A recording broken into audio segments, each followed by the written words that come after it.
روش باش هوالین هجا براین عزیز ایرو 21 آداره جشنا نوروزیه از جشنا و یا نوروزه به دل و جان پیروز هوالین هجا وقت تیزانین گلی کرد 1000 سالانه نوروزه پیروز که یعنی جارا یکم بری میلاده ده 612 دا نوروز هاتیه پیروز کرد لبره حیانها گلی کرد her salı roja 21 adarê weke cejna vêjîn û berxudanê Newrozê pîroz dike.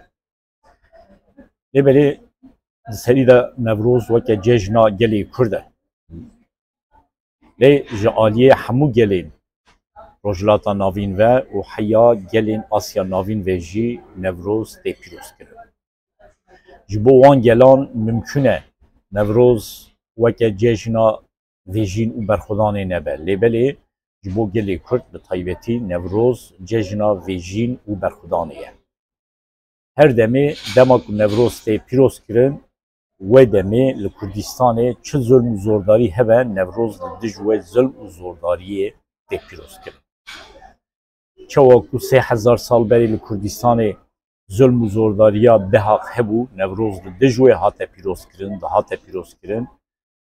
Niha jî li Kurdistanê zilm û zordariyeke dewleta Tirk ya Îranê ya Iraqê û her wiha ya Sûriyê tê meşandin û gelê Kurd Newrozê weke cejna vêjîn û berxudanê li dij van zulm û zordariyan pîroz dike. Îro bi hezaran, bi sed hezaran, bi milyonan Kurd dadikevin qadan Newrozê pîroz dikin. Pîrozkirina Newrozê ji hefta borî dest pê kir, heya heftekî dijî wê berdewam dike. Yani gelê Kurd tenê li Kurdistanê na dervey Kurdistanê jî cejna xwe ya Newrozê weke cejna vêjîn û berxudanê pîroz dike.